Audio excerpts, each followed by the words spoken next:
Hello, welcome to Present Times Linux, and no, you're not dreaming. I am indeed on the Windows. This is for a dual boot.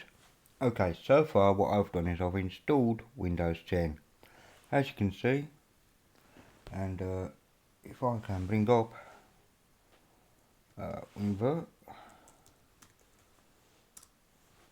you can see I'm running Windows 10 1909 build 18363, and yes, this is actually my Windows. If I go over here and expand a bit, it's Skype's now enabled and all this stuff. So go settings, scroll the other way Ali because it's stupid. I'll go to activation. You can see I'm activated into my digital license that's already on the laptop. It is absolutely on my machine.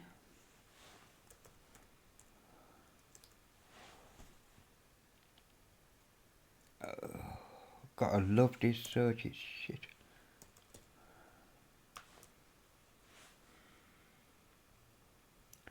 Okay, device manager. Okay. Yeah, my Broadcom swipe sensor. It's the fingerprint swipe isn't working. But you can see the rest of it is actually my own. On the look under disk drives is my Samsung. It is not a virtual box. Same for display adapters and so on and so forth. Monitors, generate PMP. So yeah, this is definitely my machine. It's not run on any kind of virtualization whatsoever. It is absolutely mine.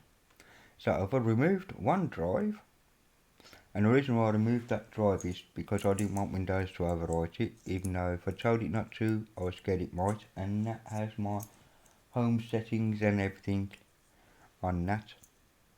So what I'm going to do is dual boot this now, and if I go to a disk, I create and format partitions. Would that be it? It is the disk snap-on. You can see how my disk is laid out here. Recovery, some kind of EFI business, cool, and 118 left for NTFS in these three partitions here. I have here an older version of my PC Linux OS. For some reason, I'm a dumbass, and the only ISO I've got is on a ext4 file system. I have got it backed up,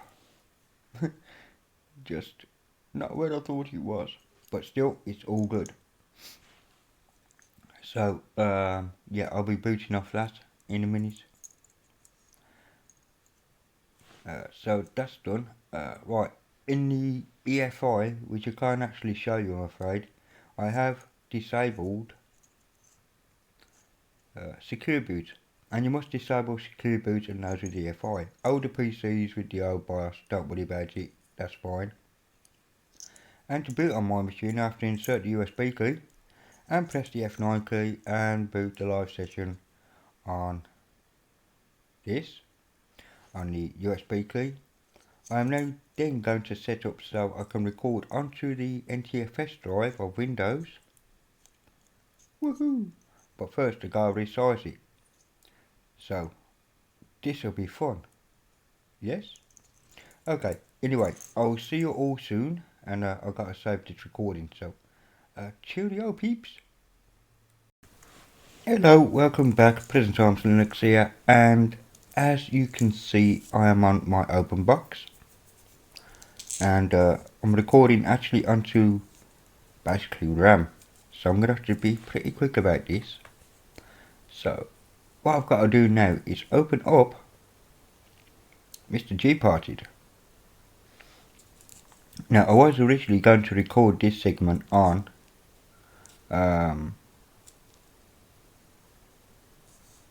onto the NTFS drive until I realised I have to resize the NTFS drive. Clever. So this is what I'm going to do now. I'm going to click on here. I'm going to make sure it is unmounted, but I did have it mounted before, so bear with me. Okay. and I have to resize it. Now I can resize it any size I like, where the white is, but I'm going to give myself a healthy 80 gig, is that? No, yeah, something like that. Oh no, it's 34 gig, isn't it? So I'll give myself roughly 40 gig. Once I get it right, there we go, resize move, and I will apply that.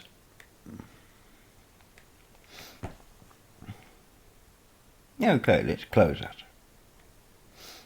And now with that space there is where I'm going to put PC Linux OS. So we'll do that now.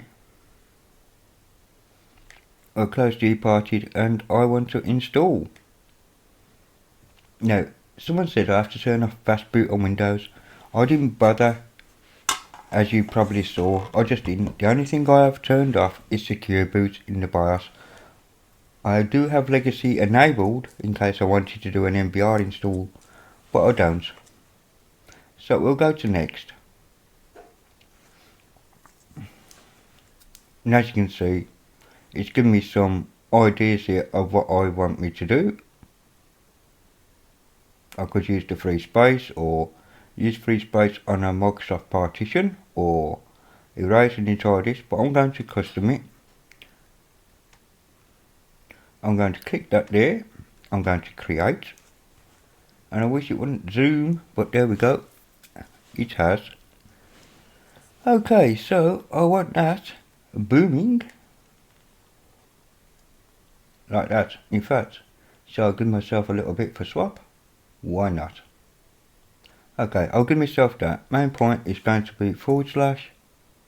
I'm not going to encrypt the drive or anything like that. That is it. That's all I need to do is I'm making that partition there. And now I have to move to 39 gig along, create that, Linux swap, boom, and OK.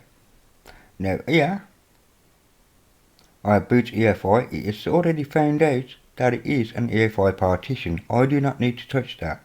It has already found the EFI partition and not the recovery partition. It knows what it is. There's always a blank space of space there, and so I'm going to click done. So done it is. Let's go and partition the main to disk. I don't know why it's resizing full screen, but still. Click OK. It's going to compute the total size, and now it is going to install. Boom. And it looks like it was using the MS-DOS partition system Windows setup rather than a GTP, but that's okay. GTP? No, GPT.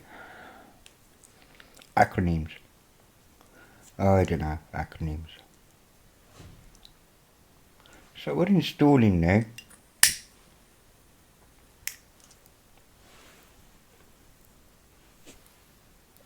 And all this means is that I have a lot of updates to do afterwards, but that is absolutely fine. Now I said this will be in 3 parts, because after this and before I reboot I have to stop the video, copy that video I've just made using simple screen recorder to the Windows, because if I don't do that it will get erased on first boot anyway. So bear with me, I'm going to pause the recording to save space. Okay, I'm back, and as you can see I'm at the grub screen now. Grub to an EFI system partition. I will leave it at 10 seconds. I'll have to have the please wait business, and on the next screen I will be leaving Probe OS. I will be leaving as such, and click finish. So I let the boot load, and after this part's finished, and after I click finished, I will be ending the video here, kind of, and going back, making sure my Windows runs, and you'll know if it does because you'll see video part 3. Well, it could be the same video to you, but to me it could be part 3. So anyway, with that finished, I'm all ready now to reboot the machine and test how everything works out. I will see you in a moment. Okay, welcome back to part 3, and as you can see I'm back in Windows and everything is nice and kosher. If I go back to the disk, the creator, yep, that one, disk manager, you'll see now that I have C, which is only 78 gig.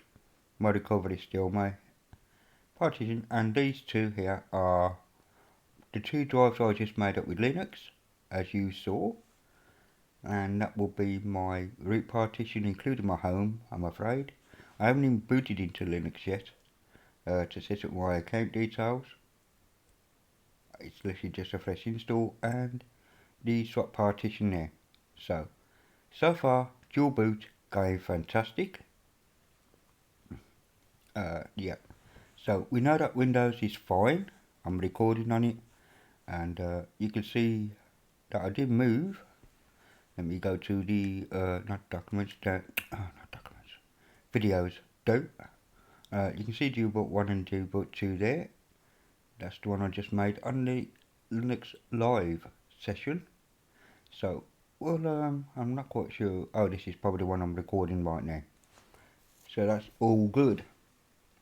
So anyway, I will be back soon after I have, as soon as I've done the business there, I will be back recording from a newly installed PC Linux OS. So I'll stop the recording here. See you in a mo. Okay, dual boot 4. Okay, this is my now system. If I go to File Manager, you can see I've actually booted up now. This is my home present, along with that. For some reason that come up. Actually, that could get deleted because I don't actually need it on my own machine. It's actually a way of installing Wi-Fi drivers for those who haven't got an internet connection at all. So, okay. You can't see that there, but you can see from here, Windows and users. Let me go down. Oops, I've done Windows there, haven't I? Users rather. Prezi. Why I come up Prezi under that?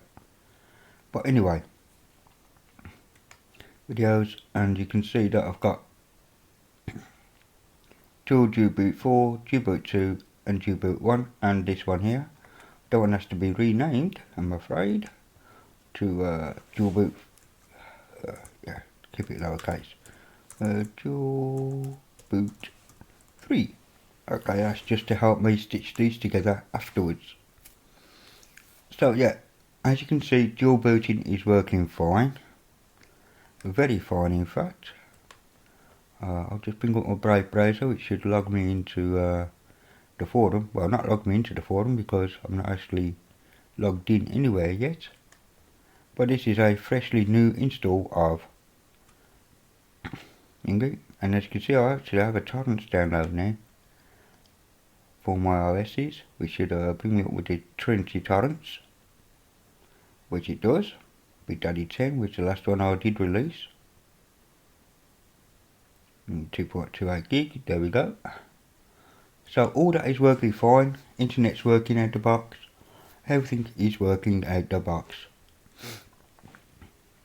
Okay, so anyway, yeah, that's how I installed dual booting on real hardware.